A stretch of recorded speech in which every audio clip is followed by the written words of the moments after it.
శుభ శనివారం శ్రీ వెంకటేశ్వర స్వామి ఆశీస్సులతో గచ్చిబౌలిలో మై హోమ్స్లో ఉండే శ్రీ వెంకటేశ్వర స్వామిని నేను దర్శించుకొని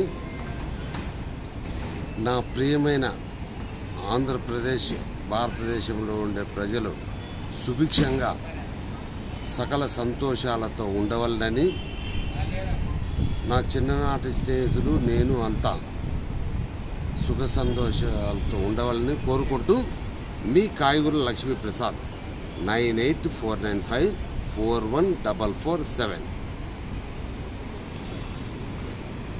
ప్రసాద్. ఓకే.